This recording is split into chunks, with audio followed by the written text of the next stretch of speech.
Tülay'dan Örgüler YouTube kanalıma hoş geldiniz.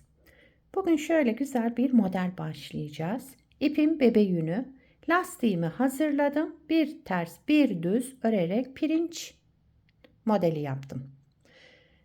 Bu modelde ilmek sayısı 8 ve 8'in katları artı 3 olması gerekiyor.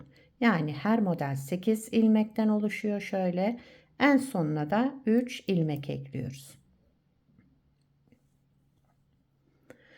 Pirinç modelini şöyle yapıyoruz arkadaşlar. Yeni başlayanlar için söylüyorum. Bir ters, bir düz, bir ters, bir düz örerek bir sırayı tamamlıyoruz. Diğer tarafa geçince düzleri ters, tersleri düz örüyoruz. Yani tam tersini yapıyoruz. Her sırada tam tersini yaparak devam ediyoruz. Düzleri ters, tersleri düz öreceğiz pirinç modelinde. Şimdi modelimizi kurmaya başlayabiliriz. Bu lastiği yapmamın sebebi modelimizde de pirinç örneği var. Birbirinin devamı olsun diye.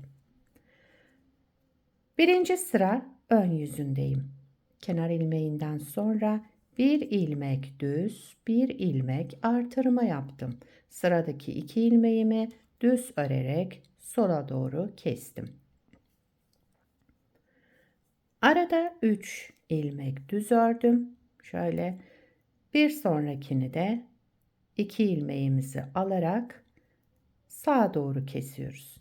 Öncekini sola doğru kestim. Arada 3 ilmek düz ördüm. Şimdi 2 ilmeği sağa doğru kestim. Tekrar bir artırma yaptım. Bir düz ilmek ördüm.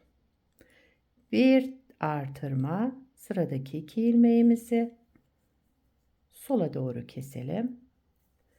3 ilmek düz örelim. Sıradaki 2 ilmeğimizi sağa doğru keselim.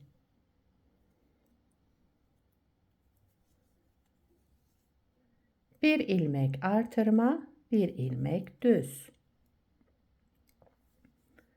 Kenar ilmeğimi de düz ördüm. Birinci sırayı tamamladık. Burada ne yaptık şimdi?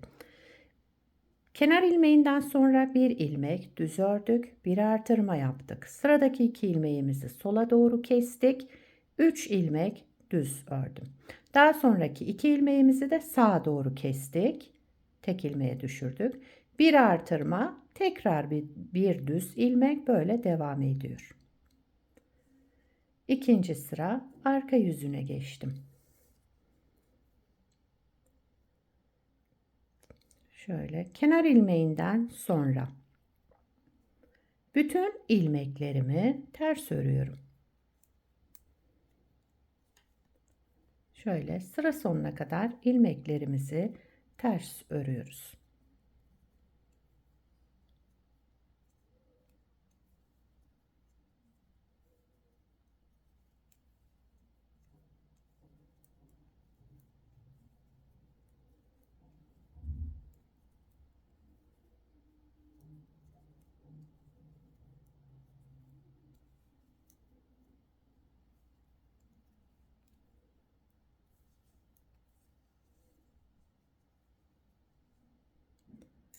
Üçüncü sıra ön yüzündeyim. Kenar ilmeğinden sonra 2 ilmek düz. Bir artırma, sıradaki 2 ilmeğimizi sola doğru keselim. Bir düz, sıradaki 2 ilmeğimizi sağa doğru keselim.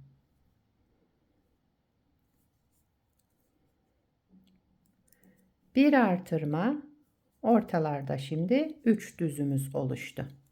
Devam edersek böyle 3 olacak aralardaki düz ilmeklerimiz. Sıra sonunda ve sıra başında 2 düz. Çünkü bura yarım oluyor. Evet, 3 düzden sonra bir artırma yaptım. Sıradaki şu kesme ilmeğime gelince ikisini bir sola doğru kestim. Bir düz ilmek, sıradaki 2 ilmeğimi sağa doğru kesiyorum.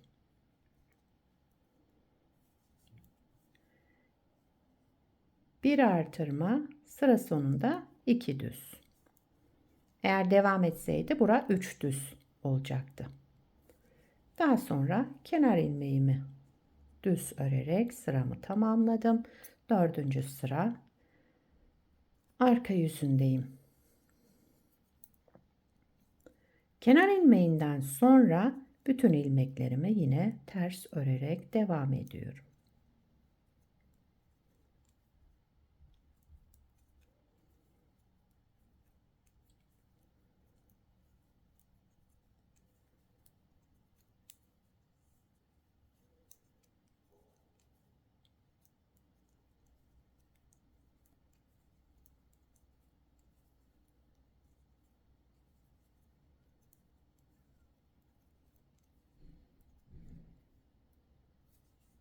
Evet. 5. sıra ön yüzüne geçtim. Şöyle.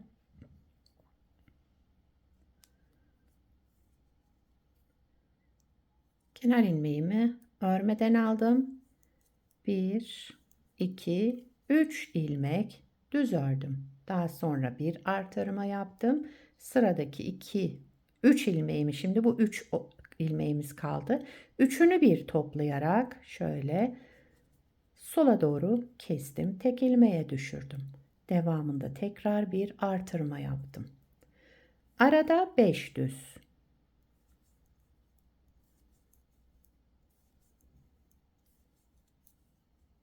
Evet.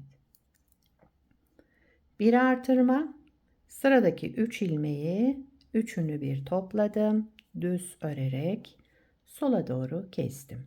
Daha sonra bir artırma yaptım. 1, 2, 3 ilmek düz ördüm. Kenar ilmeğimi de düz örerek 5. sıramızı tamamladık. 6. sıra arka yüzündeyim. Yine ilmeklerimizi ters örerek devam ediyoruz.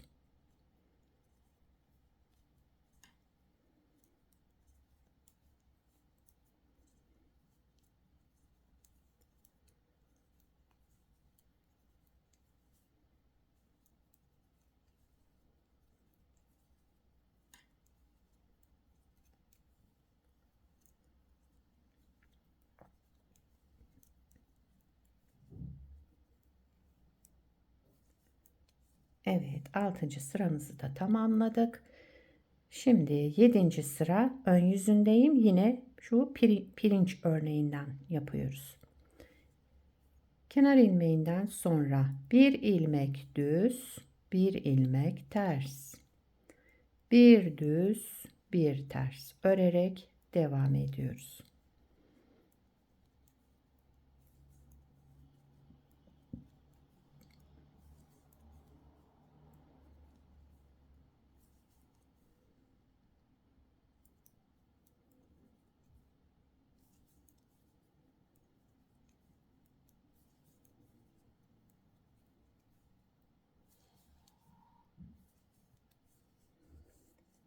Evet, 8. sıra arka yüzüne geçtim.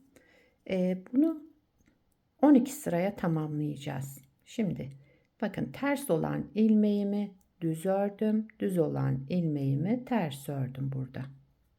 Pirinç örneği böyle tam tersini yapacağız. Bir sonraki sırada da aynısını, yani düzü ters, tersi düz öreceğiz. Şöyle göstereyim. Böyle devam edelim. 12 sırayı tamamlayalım. Evet, şöyle tamamladım. Yani 6 sıra burada bu ajurlu kısım, 6 sırada pirinç örneğini yaparak toplamda 12 sıramızı tamamladık. Model böyle devam ediyor. Tekrar modeli kuracak olursak burada birinci sırada ne yaptıysak aynısını yaparak devam edilecek. Modelin ilerlemiş hali de böyle olacak. Onu da göstereyim size. Bunu da farklı renkte hazırladım. Alt kısmını lastik olarak kullandığım için biraz daha fazla ördüm. İstediğiniz gibi yapabilirsiniz siz de. Ama böyle pirinç yaparsanız siz de lastiği gayet güzel olacak, modelin devamı gibi. Bunu her türlü örgülerinizde kullanabilirsiniz bu modeli. Gayet güzel, zarif ve yapımı kolay. Yeni öğrenenler bile kolaylıkla yapabilirler. Her iki renge de gayet güzel oldu. Sizce hangisi daha güzel oldu? Evet, Evet, yapacak olanlara kolay gelsin. Bir sonraki videoda görüşmek üzere. Hoşça kalın.